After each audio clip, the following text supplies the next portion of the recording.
Sebelum melanjutkan, jangan lupa subscribe dulu. Terima kasih.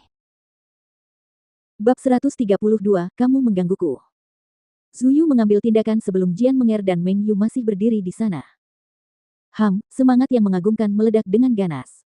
Rupanya, yang ditunjukkan Zuyu adalah seni pedang surga tanpa batas, salah satu dari 4 seni pedang sekte pedang Tianyuan.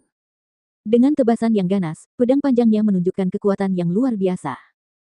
Haha, itu hanya candaan. Su Bao menyeringai lalu mengepalkan tangannya yang besar, menghasilkan kekuatan spiritual yang mengerikan di telapak tangannya. Pada saat berikutnya, sebuah tinju lurus menyerang. Kelihatannya seekor gajah raksasa tengah berlari ke arah mereka. Tinju itu menghantam pedang panjang itu, membuat pedang dan bilahnya bengkok. Kemudian, tinju kuat Su Bao terus bergerak ke arah Zuyu. Apa?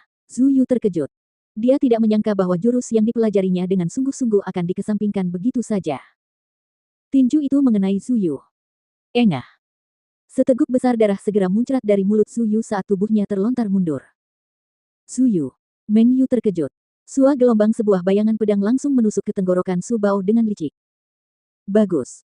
Dengan senyum cemerlang, Su Bao melangkah lebar dan mengepalkan tangan kanannya. Kekuatan yang menakutkan mengalir melalui lengannya yang kekar, menyembur keluar. Sebuah tinju yang sangat kuat dengan kekuatan yang lebih besar. Wah! Adegan yang sama terjadi lagi. Darah menyembur deras dari mulut Meng Yu, dan saat ia mundur, ia menabrak bangku di sampingnya. Akibat benturan yang mengerikan itu, salah satu bangku terlempar karena kekuatan yang luar biasa. Secara kebetulan, arah di mana bangku ini dilempar tepat berada di tempat duduk pendekar pedang berjubah hitam.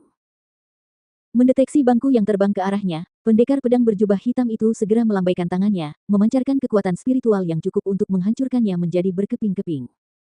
Aku hanya ingin minum dengan tenang. Tapi kau menggangguku. Suara dingin pendekar pedang berjubah hitam itu tiba-tiba terdengar di penginapan. Semua orang yang hadir dengan cepat melihat ke arah pendekar pedang berjubah hitam sambil mengerutkan kening. Berita bahwa Sword Marquis Mansion akan bersaing dengan geng binatang buas di Celestial Immortal Residence hari ini telah menyebar sejak lama. Jadi, tidak ada tamu yang akan datang ke Celestial Immortal Residence hari ini. Namun, pendekar pedang berjubah hitam itu telah tinggal di sini sepanjang hari. Ketika kedua kelompok orang itu tiba di sana tadi, mereka juga memperhatikan pendekar pedang berjubah hitam, tetapi mereka tidak mempedulikannya. Tapi sekarang, orang ini, Jian Menger sedikit mengernyit. Saat dia melihat sosok pendekar pedang berjubah hitam itu, dia merasa sangat familiar seolah-olah mereka adalah seorang kenalan, tetapi dia tidak tahu mengapa. Sebenarnya, dia seharusnya mengenalnya. Karena identitas sebenarnya dari pendekar pedang berjubah hitam itu adalah Jian Wushuang, yang telah memberinya mimpi buruk berkali-kali selama 3 tahun terakhir. Jian Wushuang hanya menarik topi bambunya ke bawah sehingga tidak seorang pun dapat melihat penampilannya. Aku sedang berbicara denganmu. Suara Jian Wushuang terdengar lagi. Kamu telah menggangguku. Apa yang harus kamu lakukan? Mendengar perkataan itu, semua orang di Sword Marquis Mansion tercengang. Berbeda dengan mereka, Su Bao malah berteriak langsung, dasar bajingan ceroboh, keluar. Ketika berteriak pada Jian Wushuang, Su Bao mengulurkan tangannya yang besar ke arahnya pada saat yang sama.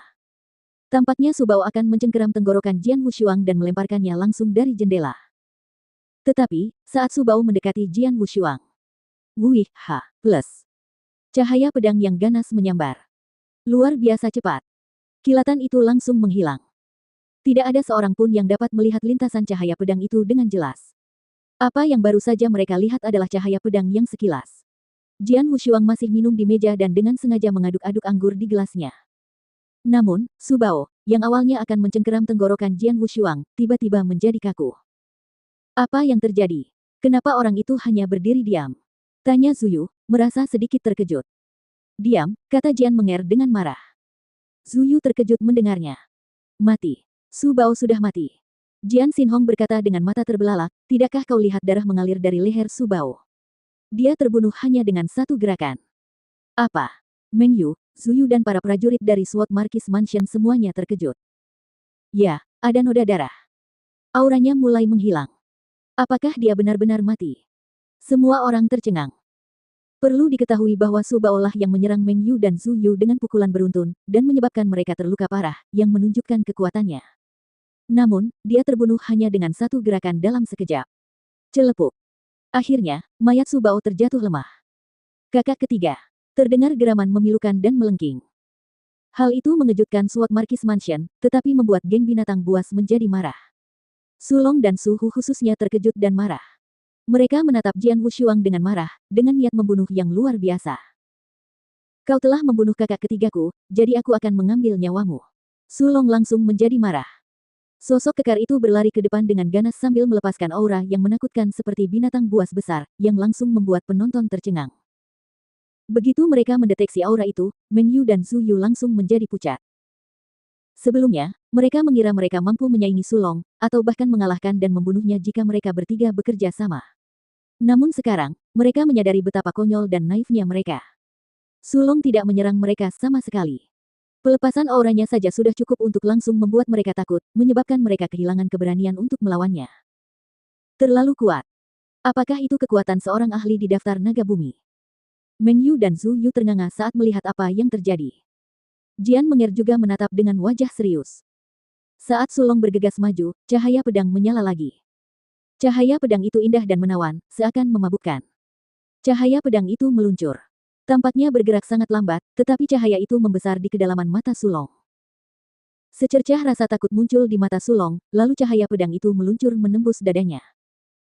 Sambil mengenakan topi bambu dan menyembunyikan wajahnya semampunya, Jian Wushuang telah muncul di belakang Sulong dengan sedikit darah menetes dari tepi pedang tiga pembunuhnya. Sosok Sulong menjadi kaku dan aura menakutkannya menghilang dalam sekejap. Kemudian, dia menoleh dengan lesu dan perlahan berbicara dengan kata-kata terputus-putus, "Kamu, siapa kamu?" Tepat saat itu, plop. Sulong langsung terjatuh. Jian Wushuang menurunkan topi bambunya dan melirik Suhu yang tertua kedua, satu-satunya yang masih ada dari tiga bersaudara Su. Kakak laki-lakimu dan adik laki-lakimu meninggal.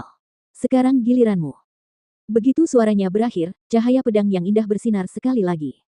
Suhu menatapnya dengan mata bulat, lalu terjatuh pada saat berikutnya.